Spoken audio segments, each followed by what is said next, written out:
So it's 2 a.m. and I'm getting ready to leave a recording session. The scene is popping, music is fire, random girls that stop through to catch a vibe, take shots, etc. And now we're getting close to time to wrap up the session.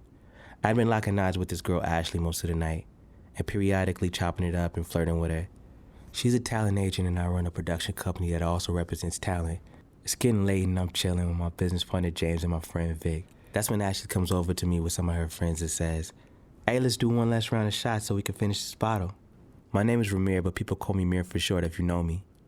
So me and my friends are like, of course. So as we take the last shot, everyone does a cheers. And now I'm once again locking eyes with Ashley.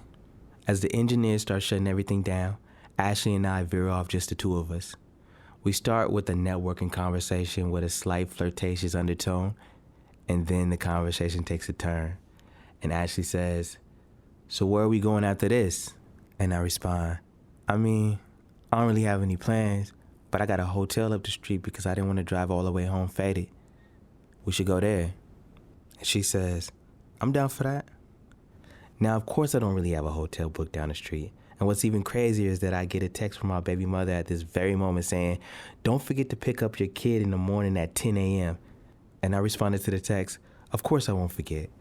So now I'm trying to find a hotel and trying to make sure I can do this long drive in the morning because I don't live in the city. I'm finally able to lock in a good hotel close, and Ashley hops in the car with me. As we're driving to the hotel, my baby mother sends me pictures of what my daughter is doing, and it's starting to hit me like, am I heading to the right place? Should I not be entertaining this girl Ashley? And should I really be with my kid? So many thoughts are going through my head on this drive. We arrive at the hotel, we check in, and then we go to the room. We still got some tequila from earlier. Ashley turns the TV on and then pours us a couple drinks. Then says, "Tonight was dope. I really like what you've been developing." And I reply, "Thank you, and I appreciate you coming out." And then she says, "Well, it was worth it, and I love your energy." So we continue to chill and talk while feeling intimate vibes, and then it happens, where the right conversation leads to the right touch, then to the right kiss, and then it was over from there, because we knew it was going all the way. The next morning, my alarm woke me up, and I had to rush out to make sure I get back to the town on time. Now, even though I've been separated from the mother of my child for a while, sometimes that ride home from a night like that still feels like I don't have my priorities straight. So I go home, change clothes, then go to pick my daughter up. I arrive and my baby mother Yesenia could tell that I just had a night full of wildness, so she's low-key looking at me with slight disgust. But on the other hand, she's about to see the current dude she's dating. I walk up and she hands me my kids' bags and says, "You know you still smell like last night." And I reply, "Huh? What you mean?" She then says, "Never mind. Just keep me updated on our child." My daughter runs out and hugs me while me and Yesenia are looking each other in the eyes. My daughter and I get in the car and then get on the road. As we're driving on the road, my mind starts to drift again and think about, what if I would have just did the family thing? What if instead of being so focused on this industry, I should have chose a simpler life and just stayed my dumb ass home? Me and Yesenia have a complex relationship. We met in our early 20s through mutual friends and started dating pretty fast. I was in the early stages of making a name for myself behind the scenes in the music industry, and she loved the arts and was intrigued to see someone like me that's from the same town with this much ambition and resources. Even though we were from the same town, we were from two different worlds. Me being from a black family that was tied into the streets, and her being from a suburban Mexican family, we still became inseparable. Like most new relationships, we jumped into the honeymoon phase. We were young and broke, but found a way to spend our time and what little money we did have on each other every chance we could. Over time, things started to get complicated. A lot of disagreements, breaking up, and getting back together.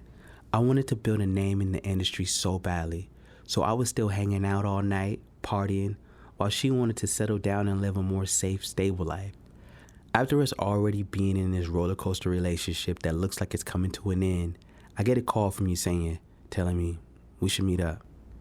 Next thing I know, I'm sitting in the car with her late at night, and she says, "I don't know how you're gonna take this, but I'm pregnant." And me knowing that we had been on and off, I asked, "Is the baby mine?" And immediately Yesenia gets offended and says, "Are you fucking kidding me? Do you think I would be here right now if I wasn't sure this is your baby? I haven't messed with anybody else this whole time, even though I can't say the same about you." She stares at me for a moment and then slowly begins to cry. I knew she was telling the truth, but also at the same time, I knew I wasn't ready. 8 months later, we end up having a child together, a beautiful girl that clearly has my features. The first couple years was difficult because we were separated, trying to figure out how to co-parent, and I was starting to get some decent work as a writer-producer. I made enough money to move into a place that Yesenia and my daughter didn't live far from, and eventually they moved in, but that didn't last long. We didn't realize it at the time, but looking back at this stage in our lives, too much damage had been done, and we weren't mature enough to overlook our past. I couldn't get over the fact that she had been with another man in between the time we were separated. So when she did move in, to be honest, I cheated every chance I could, and I know she could feel that. Eventually, after a few years of trying and some explosive nights, we decided to call it quits indefinitely. Fast forward till today, I co-own a production company, I've done multiple major label deals, have signed artists, brand deals, etc., and my daughter is now 10. I took these last few years to really focus and experience life while co-parenting, and when I say it has been a wild journey, I mean that. I'm now in my mid-30s, and I'm still partying to say the least. But I can't lie, it doesn't feel the way it used to. The thrill of meeting a new girl and having meaningless sex no longer excites me the same way. If anything, it's made me numb. But when I see my daughter and who she's becoming, it's the highlight of my life. And even though I co-parent, really she's with her mom most of the time while I'm in the city working. Like I often do sometimes, I'm sitting in my office looking around, thinking, was this all worth it? Did I make the right decisions? I mean, I finessed my way out of the streets to being on my way to becoming a successful businessman, so I should be happy, right? But I'm not. I used to cringe when I used to hear square guys from the neighborhood say things like, happy wife, happy life. But maybe I should have been a square. And maybe I should have settled down with the mother of my child and made it work back then. As these thoughts are currently running through my head, my business partner James knocks on my office door to see if I want to have drinks now that the workday is wrapping up. Now James and I are at a regular restaurant having our typical conversation, and James says, I saw you leave with Ashley the other night. How was it? And I reply, it was cool, nothing serious. Then James asks, but did you smash? That's the real question. We both started smiling and I replied, I did a little test drive. We both started dying laughing and James says, I knew it. She has a little fatty on her. Shit, if I was still single, I would have done the same thing. We have another drink and then I say, so you've been married for a while now. Do you think I made the right decision by leaving Yesenia back in the day? James gives me a somewhat puzzled look and replies, what do you mean? It seems like you're still having a great time in life. Then I ask, am I though? James replies, well, are you? Because this has always been you. Now you just have more options. Then I say, maybe that's the problem.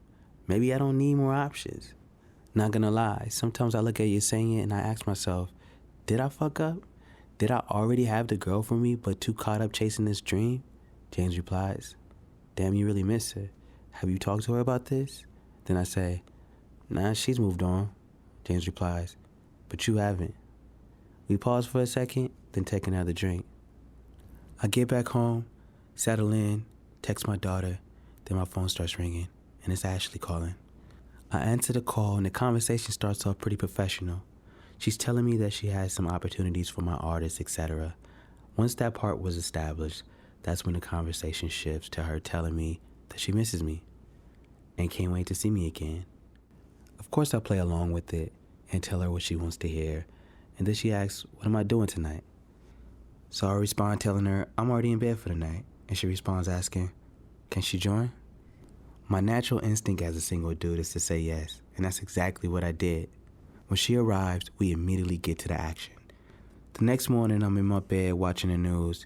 There's a war going on right now overseas, and hearing about all of these kids dying and parents being killed made me think about my daughter. Am I wasting my time that was meant for her? I'm realizing that maybe I'm taking some important elements of my life for granted. A few days later, I'm chilling at my place with my daughter when I get a call from a brand that wants me to go meet up with them right away to negotiate a deal. It's a situation that Ashley made happen. I get off the phone excited and then realize that I have to get someone to watch my daughter. So I go over to my daughter and say, baby girl, I have to go to work. Are you okay with going over to your aunt's for a while? I would see if your mom is available, but I know she's probably out with her boyfriend. And she says, okay, but I don't think she's hanging out with her boyfriend. I look at her and ask, what do you mean? And then she says, you didn't know? They broke up. I could pretend like I don't care about hearing this news, but to be honest, a part of me started to smile a bit. I'm not sure why. I drop my daughter off with her aunt and cousins, then rush out to the city for this meeting. This could be a big brand deal for one of my clients named Martina, who is an R&B artist. So while I'm on the freeway, I give him a call to make sure everything is on point for this meeting. The phone rings 3 times, then he picks up and answers. Yo, what's good? Then I reply, I'm just checking to see if you're ready for this meeting. This could be a good look. And he says, yeah, I'll be there, but I'll probably be running a little behind. So I reply, that can't happen. Not only do you need to be there on time, but you need to be there 15 minutes early. And then Martino says, I gotta handle some stuff real quick, but we're good. Then I reply, no, we're not good. I don't give a fuck what you got going on. Be there on time. Niggas work too hard to get you these opportunities, so I'll see you at 5 p.m. Actually, 4:45. Then I hung up the phone. I arrived to the lounge we're meeting at early, so I can go to the bar and have a couple drinks to tame my anxiety. These types of situations are like playing in an NBA game for me, so the pressure is on. I'm on my second drink, and it's getting closer to the meeting time. That's when Ashley walks in. I wave at her, then she spots me and walks over to me. Ashley sits next to me and says, hey there, ready for this meeting? And I reply, of course, I'm always ready. We look at each other and smile. Then she asks, where's Martino? The reps will be here in like 5 minutes. And as I'm about to make up some bullshit excuse for him, I see him rushing in the entrance. So I say, right there. Not long after, the brand reps, Brandon and Mike, arrive and we're all seated at our section. The conversation is going really well and the chemistry is flowing and the drinks are pouring. As we're getting towards the end of the meeting, Brandon makes an offer, and even though we can't express it at the moment, it's a much better deal than we expected. So I tell Brandon my team will get back to him about it, and then we shake hands. After the meeting is over, Ashley wants to get a room at a 5-star hotel down the street to celebrate. I'm not really in the mood for that, and really I'm just thinking about Yesenia, but since Ashley did just bring in a big deal to my company, I figure I might as well compensate her the way she wants to be compensated, which is in penis. Take me back, but maybe we should start over like, hey.